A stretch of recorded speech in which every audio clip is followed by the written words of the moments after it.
อ้นเอาฮอทดอกมาล่างพี่น้องล่างแล้วเรียบร้อยเตรียมเสียบนะพี่น้องรอเพื่อปิ้งปลาทูสุกพี่น้องผักในกระล่างแล้วเรียบร้อยพี่น้องเลยผักเสริมผักกระหล่ำเป็นผักกับเลยพี่น้องเลยล่างแล้วเรียบร้อยแล้วพี่น้องเสด็จน้ำเอามาใส่ถุงยางเอาเข้าตู้ไว้อ้นก็มาแส่หัวใจพี่น้องเลยหัวใจโลนึงพี่น้องเอาไปเสียบขายนี่ก็เป็นเอ็นคนซีนและล่างแล้วเรียบร้อยเลยพี่น้องมีแต่เอามาซอยแล้วก็สิให้น้องบอลเราตำเครื่องเอือบให้น้องเพิ่งเนาะตำเอาพี่น้องตัวนี้เพราะว่าตัวนาอ้นสิปั่นพี่น้องตัวหัวใจนะปลาทูก็สุกแล้วเรียบร้อยลูกควายกระหิวละนะกินข้าวได้พี่น้องเอ้ยบัดมากินข้าวมามันนี่นะฮันเดเอาโต้เอามาให้มันบอลมันหายมันวัดหลักไหลลูกแม่เมื่อย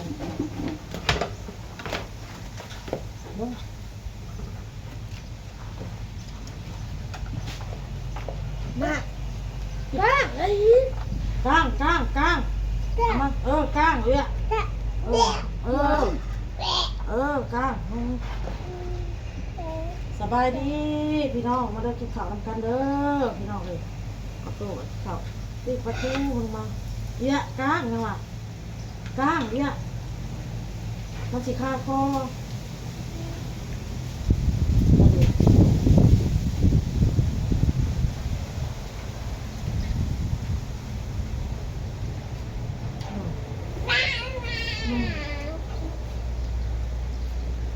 ติดมือว่ะ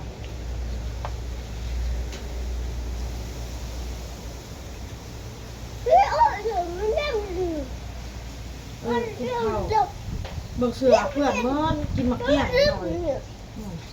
ตู้เชื่อ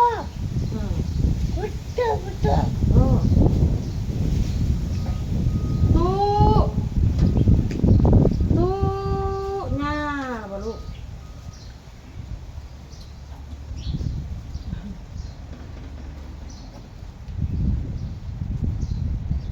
ชักล่างแล้วเขาตู้เนี่ย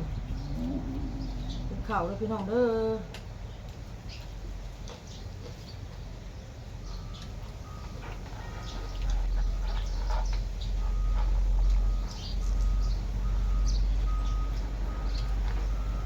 เพิ่งมาลูก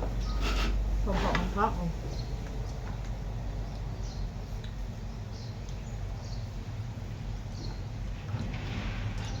เฮ้ย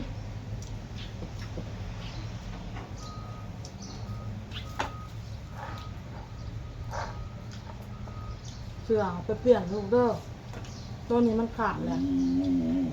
หมูใส่เสื้อผ้าจะบักลายๆลูก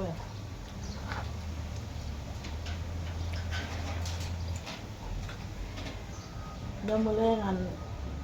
คล้ายเครื่องแล้วเขามาเดี๋ยวสิหาเลือกเสื้อผ้าตัวนั้นมันขาดเลยบดใส่หาใส่ตัวมันดีๆนี่มาลูกเสื้อผ้าจะบักลายๆลูกเลยในห้องเก็บของเป็นกระสอบเนาะมีแต่แคสเงาเนาะนำไปหาเลือกเอาไปใส่มันหนาหนาวเลยลูกเอ้ย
คลิปนี้ก็ขอบคุณป้าดาเด้อพี่น้องเด้อ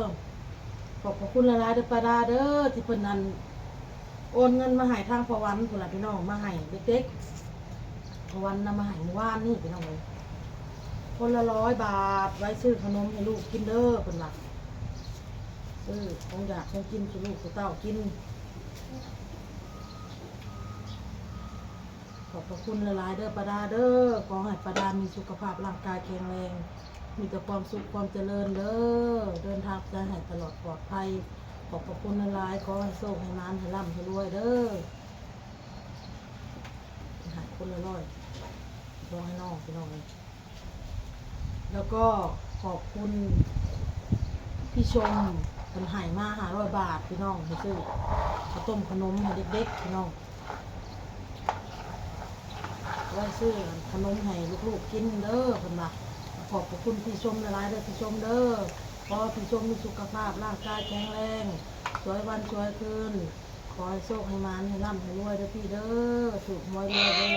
ขอบคุณหลายๆแล้วก็ขอบมุกขอบใจ FC มันจะถูกทุกคนที่เขามารับชมรับฟังจนจบขอให้มีสุขภาพร่างกายแข็งแรงมีแต่ความสุขความเจริญถูกหวยรวยเบอร์เด้อขอให้โชคให้มานให้ร่ำให้รวยมันจะถูกทุกคนขอบคุณหลายๆรักตัวใหญ่นะพี่เนาะโอ้อ้าว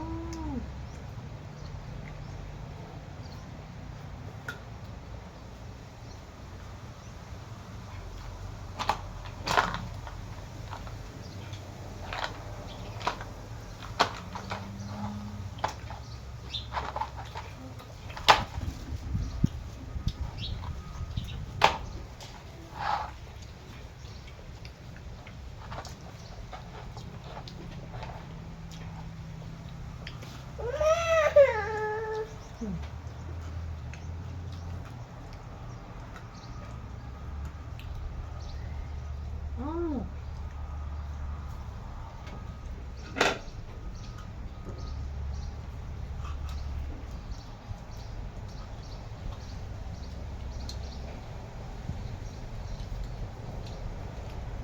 น้องบอลหนูจะไปโรงเรียนพี่น้องเลย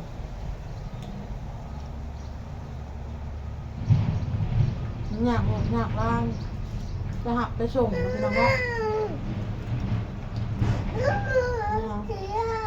พอรถอ้นเอาไปส่งดูพี่น้องอันอย่าสู้แอบลายตัวเลย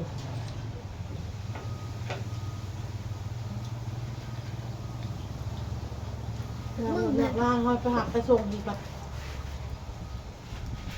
แล้วมึงอย่าแต่งแล้ว ยักเลยเขาว่า3-4 มื้อ เฮ้ยเอามึง ไปหามื้อเพราะว่ารถมันหลายคันเอาไปตามคิวเขากระไดพี่น้องเลย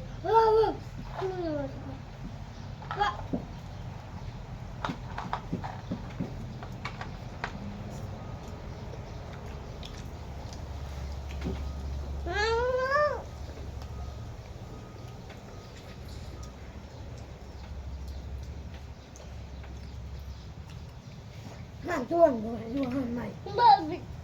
ห้ามตั้งกระแดงบอก อ้ำ ว่าห้ามตั้งกระแดงหรือว่าห้ามเก่า ห่านเวียดเลยลูก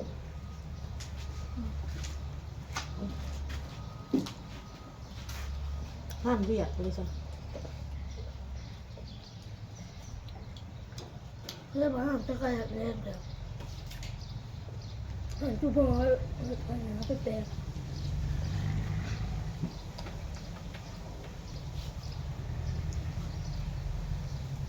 กินข้าวกินน้ำแล้วแหละเห็ดเวียดตัวแม่นี่เด้อ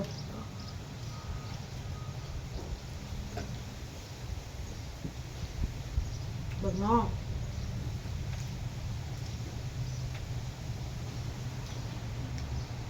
เพื่อมันก็สิปั่นเอาเดี๋ยวเอ็นหัวใจก็สิปั่นเอา ปั่นมันลุกปั่น ซอยแล้วก็มาปั่นลูก ปั่นมันบุกบุก อ้าว แม่ ปั่นมันหมุนบ่ แม่จะเอือกเลยเห็ดคือเจ้าเคยเห็ดให้ข่อยเอาจับแล้วมันจะสบาย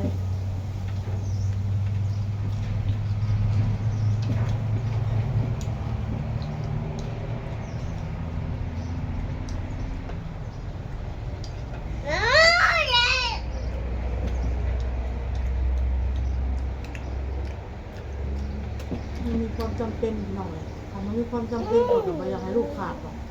ผ่านมาได้คล้ายเครื่องผมก็ยังเห็ดคล้ายเครื่องไปนำไปส่งลูกไปนำ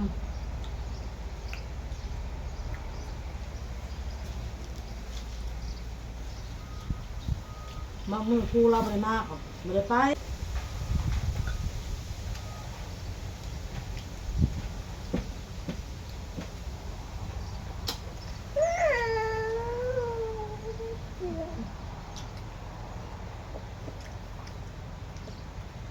แอบอยู่กับโต๊ะ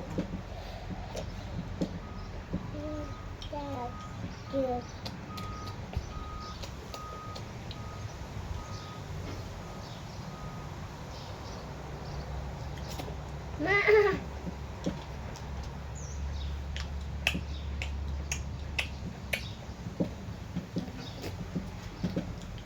แล้วเรียกถามน้ำถามใน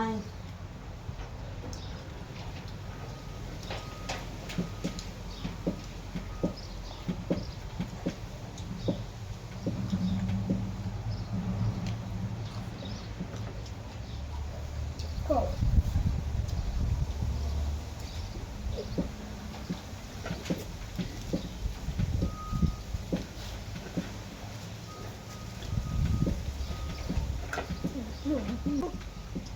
บอก เห็ดดีๆเนาะ